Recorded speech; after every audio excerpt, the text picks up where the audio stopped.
Merci André Chassaigne de nous avoir si bien éclairé sur le long parcours du CPID, donc Comité parlementaire pour un Iran démocratique, au travers de tous ses acteurs.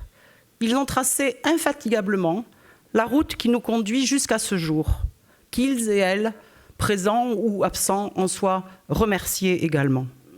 Car comme son nom l'indique, CPID, c'est un comité de parlementaires de sensibilités politiques différentes, mais réunis dans un objectif commun, celui d'un Iran démocratique. Ainsi, au fil des législatures, et quelle que soit l'appartenance politique de son ou sa présidente, le CPID a tenu le cap, sur la base de principes clairs et solides. Donner la priorité aux droits du peuple iranien et dénoncer les violations des droits de l'homme avant toute considération d'ordre diplomatique ou économique. Rejeter ensuite toute forme de dictature, y compris monarchique, dont les Iraniens ont depuis bien longtemps tourné la page sanglante. Et considérer enfin qu'un changement de régime est la seule solution pour l'ensemble des problèmes que pose la dictature religieuse au pouvoir, autant pour le reste du monde que pour son propre peuple. Et je pense que l'évolution des temps nous a donné raison. Le monde a assisté au massacre de milliers de personnes en janvier dernier qui réclamaient leurs droits fondamentaux en se soulevant contre la dictature religieuse. Le régime des mollahs, affaibli, décapité, fragilisé par la guerre conduite par les forces américaines et israéliennes, poursuit néanmoins sa politique répressive. Nous assistons même à une intensification des exécutions, mise en œuvre par un régime aux abois. Ce régime sait sa chute inéluctable. Il essaie par la terreur de se protéger de celui qu'il sait être son seul véritable ennemi, c'est le peuple iranien. L'avènement d'une république démocratique dans l'Iran libre de demain nécessite, nous l'avons déjà dit, un changement de régime et l'instauration d'une démocratie à laquelle aspire le peuple iranien dans toute sa diversité culturelle et ethnique. J'insiste sur ces derniers mots. Dans toute sa diversité culturelle et ethnique. Ce changement ne saurait résulter de bombardements massifs lancés depuis des bases extérieures, mais bien du fruit d'une résistance intérieure comprenant toutes les composantes de la nation et particulièrement les forces structurées capables de mobiliser sur le terrain et qui se mobilisent depuis tant d'années.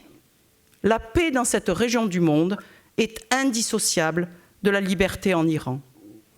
Un front de solidarité nationale comme prélude à l'instauration d'une république laïque et démocratique en Iran est en train de se construire, réunissant avec la coalition du Conseil national de la résistance iranienne les représentants des groupes ethniques tels que les Kurdes, les Baloutches ou les arabophones ou ceux de l'Orestan.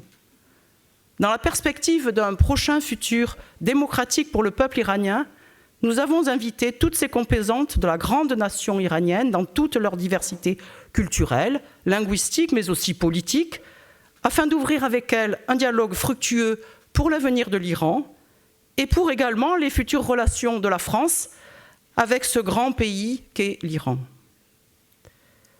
Alors je donnerai tout d'abord la parole à mes collègues du CPID afin de faire le point sur la situation en Iran sous ses différents aspects, en tout cas évidemment vu de la France et vu de parlementaires français.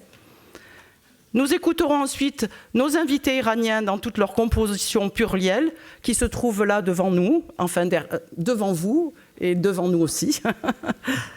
Merci à vous de nous honorer de votre présence. Vraiment, merci infiniment.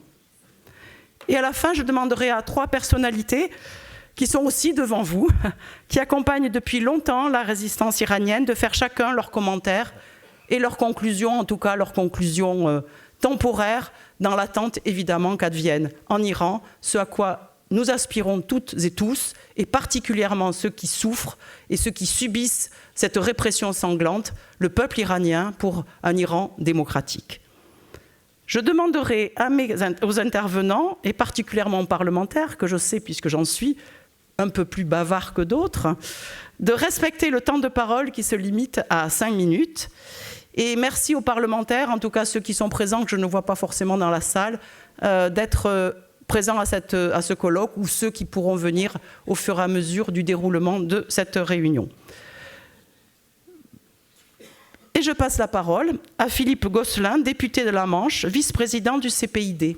Et parce que justement, ce CPID est un comité parlementaire qui réunit des parlementaires de manière très transpartisane, à dessein, je ne donnerai pas les appartenances politiques de chacun, parce que justement, si nous sommes ici, c'est parce que nous sommes ici pour un Iran démocratique, quelle que soit notre appartenance politique.